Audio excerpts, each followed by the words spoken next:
Welcome to today's lesson. Hopefully the substitute has two worksheets for you today. Otherwise, you can put this in your notes. We are going to be starting chapter 2. So we finished chapter 3, and we are now going to move backwards into chapter 2, which is going to be a review from Algebra 1 and Algebra 2. We're going to start in section 2.4, then we'll go back and do, the rest of the sections in order, but I like to cover complex numbers first. So first thing to be aware of is complex numbers are going to involve the number I. So I is called the imaginary unit, and it is the square root of -1. Before we start working with this value, I'd like to review why it exists and where it comes from. One reason that we work with the number I is shown in the examples below. So for example, if we are solving this equation, this is a polynomial equation of degree 2. The highest power of x is the degree. And by the fundamental theorem of calculus that you learned in Algebra 2, you know that it has to have two answers. If you have a degree 3 polynomial, it must have three answers. If a degree 4 polynomial, it must have four answers. The answers can be real, they can be imaginary, they can be rational or irrational, they can even repeat. We're going to review all of that in this chapter. But we know that this must have two solutions. So we could solve this by factoring, but I chose to solve it by square roots.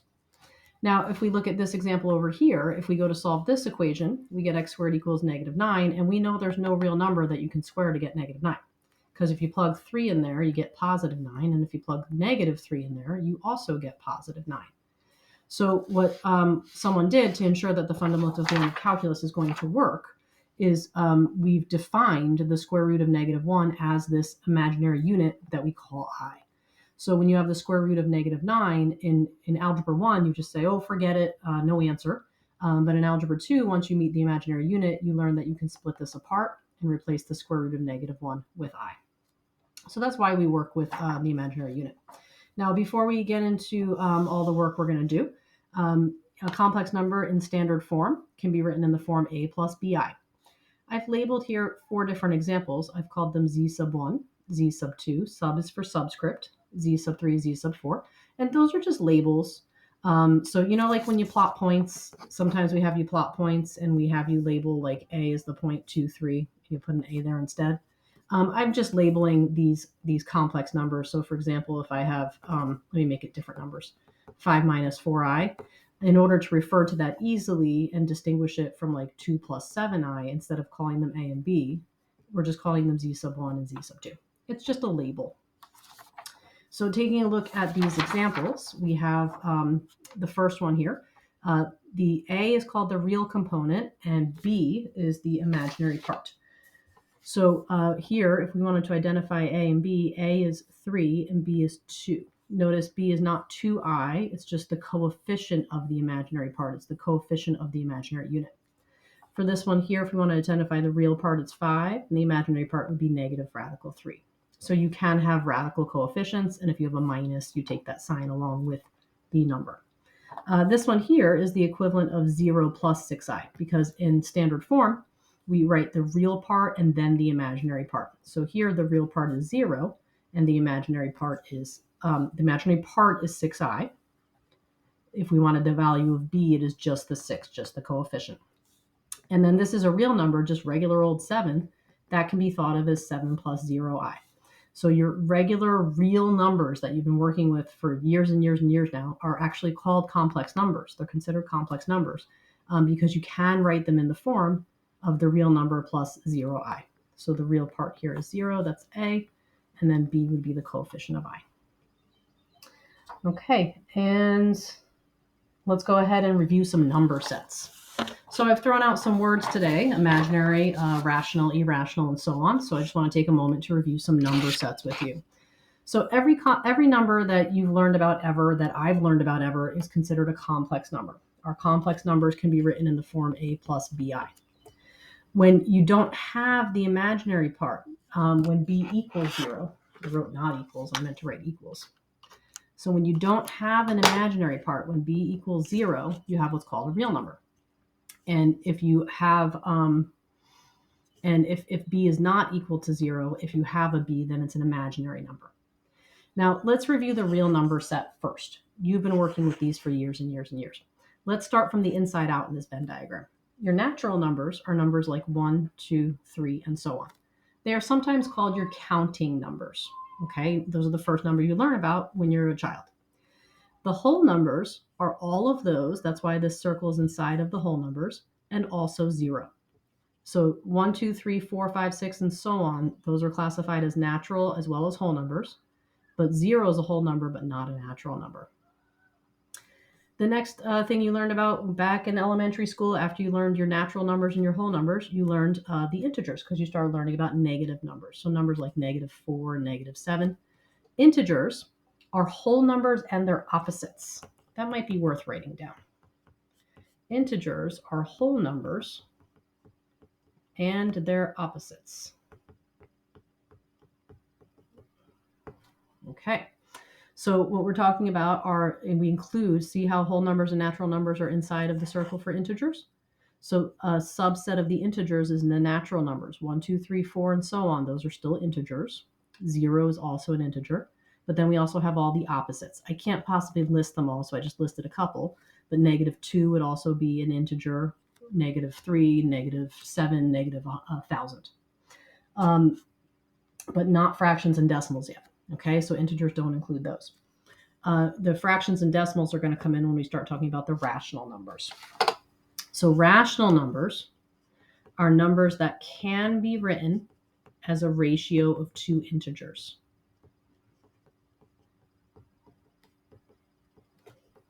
Okay, so everything we've seen so far is a rational number because it can be written as a ratio of 2 integers. Rational numbers are also going to include things like your fractions, your terminating decimals. So let's say, let me make up a extra one here. And then also your repeating decimals. So something like 0.3 there if it's repeating.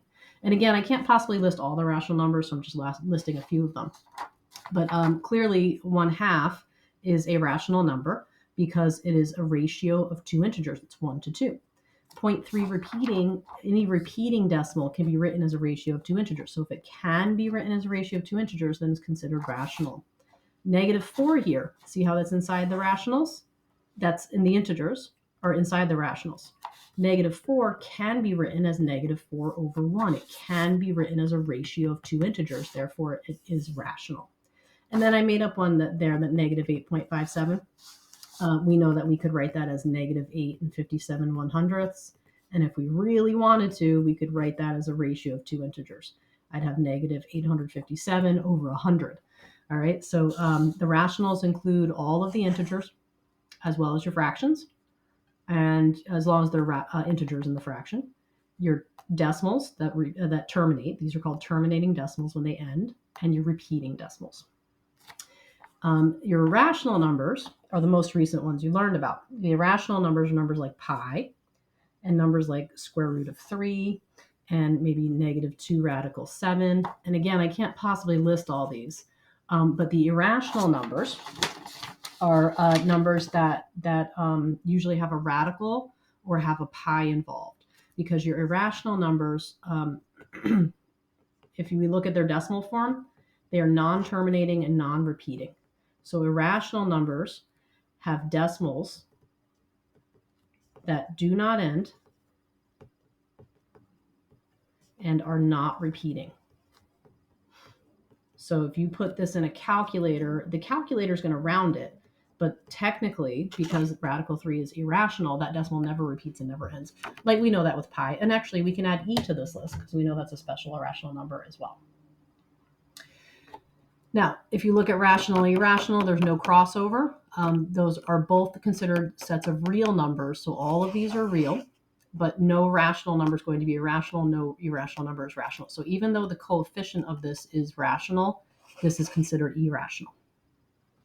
Okay, more number sets review. All right, so when b is not equal to 0, we have imaginary numbers. And then we have a subset of that called pure imaginary numbers. Pure imaginary numbers look like this, like 7i, -3i, and so on. That's when you have an I, but you don't have a real part. So you have a equal to 0, a is 0. So you don't see a real part, you only have the imaginary part. And then your imaginary numbers, if it has an I, here's the deal with imaginary numbers. If it has an I, it's imaginary.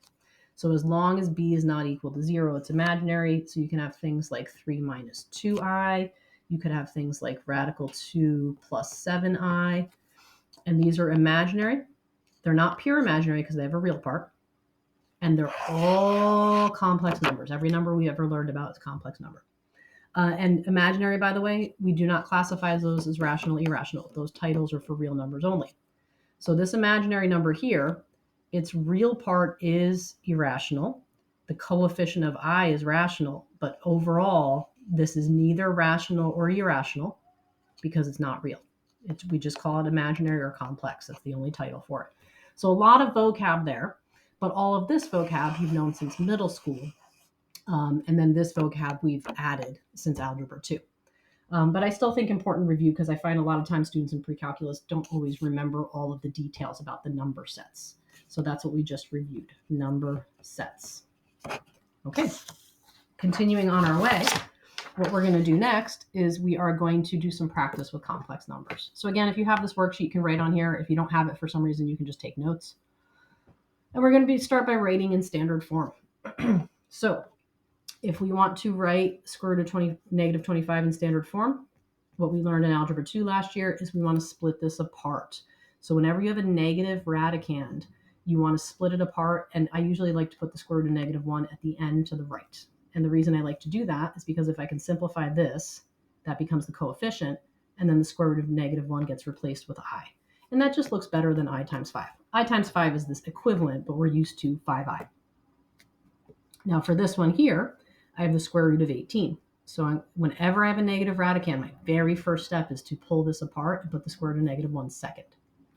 Now the square root of 18 I don't know, but I can simplify that because I know 18 is 9 times 2. So this becomes 3. Radical 2, I don't know how to take the square root of that, and then I have an I. Now make sure, I shouldn't be boxing that, not finished yet. Make sure when you write your radical and your I, that the I is not inside the radical. Okay, so you don't want radical 2i like this. You want radical 2 and then the I. So some teachers, your teacher last year might even had you put the I before the radical part. So this is fine. This is fine. You don't want the I underneath the radical. Okay. Now, that's just this number here. For the square root of 12, that is not going to be imaginary because it's there's no negative in the radicand. So this is just going to be 2 radical 3. And to be in standard form, we want the real part and then the imaginary part. So I want 2 radical 3 plus 3 radical 2 times I. And now we're done in standard form. And I neglected to mention over here, for 5i, if you want to be very strict in standard form, you can put 0 plus 5i, but most people just leave it as 5i. All right. What we're going to do next is we're going to do subtraction. So addition would work very similarly. I chose subtraction because this you pick up very quickly. When you want to add or subtract complex numbers. So here's a complex number, a plus bi. Here's a complex number, a plus bi. If you want to add or subtract, you just treat I as if it were a variable. So what we'll do here is we'll distribute the minus to remove the parentheses. And then I'll just combine the real parts. We call it combining like terms when we have x's or another variable. Here, technically, we're combining the real parts, 8 and negative 6, and then combining the imaginary parts, negative 5i plus 4i. If you want to write 2 minus 1i, you can, but typically when the coefficient is 1, we leave it out. All right, so I think we're probably good with addition and subtraction because it's very similar to combining like terms. Multiplication is going to be very similar to working with just a regular variable as well. We have 2 terms times 2 terms, so we're going to FOIL here.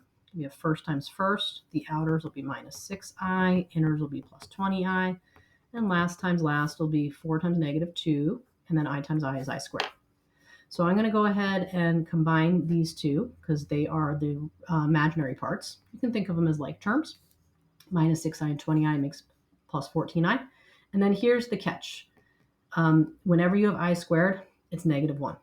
Because if we know that the square root of negative 1 is I, then if we square both of those, we would end up with negative 1. So multiplication is going to be very similar to working with any other variable like x, but whenever you have I squared, you have to replace with negative 1. Make sure you make a note of that in your notes. Whenever you have I squared, you have to replace with negative 1. So I have 15 plus 14i plus 8. And if I combine my real parts, I end up with 23 plus 14i. You don't want 14i plus 23 here because I asked you to write the answer in standard form. So you do want the real part and then the imaginary part. All right, and let's see. Up next, we're going to do a division example. So we covered addition, subtraction, we covered multiplication. Up next is division. Now, when it comes to dividing complex numbers, you might remember from last year, we don't actually divide. What we do is we just actually have a goal of getting I out of the denominator. And to do that, what we do is a technique that we've used a couple times this year. We multiply by the conjugate of the denominator. So let me grab a different color just to make this nice and clear. We've used this technique with radicals in the denominator. We've used this technique with trig functions as well. So what we're doing here is we don't actually divide. We don't actually divide. Our goal is to get I out of the denominator. And I don't know who made up that rule. But you know how like when we have radicals, you're not allowed to leave a radical on the bottom? I don't know who made up that rule. We always have to move it up top because we don't want an irrational number in the bottom. Well, similarly with I, you don't want I in the denominator because think about that. I has a radical. We don't want anything with a radical in the denominator. All right. So we don't actually like divide. We don't set up long division or anything like that. We want to get I out of the denominator. And to do that, we multiply top and bottom. I should say numerator and denominator, but I'll say top and bottom, by the conjugate of the denominator. Okay, so the conjugate is when you keep the first term the same and you change the sign of the second term. And as we did in previous units, we'll just carefully FOIL in the denominator. This is a sum and difference of terms, so if you know that it's going to become 16 minus 4i squared, you can jump right over to that. If you want to FOIL, that's fine as well. Here's my outers, my inners, and my last times last. And I'm going to keep working on the denominator because I'd like to show you that what happens here is you get I out of the denominator. Because when you have I squared, we've reviewed that we replace that with a -1. And so that's going to end up with 16 plus 4 as our denominator, which means we no longer have an I in the denominator. So it's very similar to rationalizing the denominator, getting a radical out. All right, up top, we carefully multiply. So we're going to do first times first. And then the outers will be plus 4i. The inners will be plus 12i. I think I did that wrong. Wait, first times first. Outers, inners. Nope, I'm good. Plus 6i squared. As you get the hang of this, you might just like change this to -6 in the next step. But be careful because what I see a lot is students, when they see the I squared, they know the sign changes. But sometimes they rush it and end up with the wrong sign. So I would just say don't feel any pressure to start taking shortcuts yet. I would suggest you take your time until you get a little practice because you haven't done this in quite a while. All right, and then we don't want to leave our answer like this because we want standard form. So what is probably the easiest way to go about this is to split apart the fraction. So we're going to take the first term of the numerator, put it over the denominator, take the second term of the numerator, put it over the denominator, and then reduce.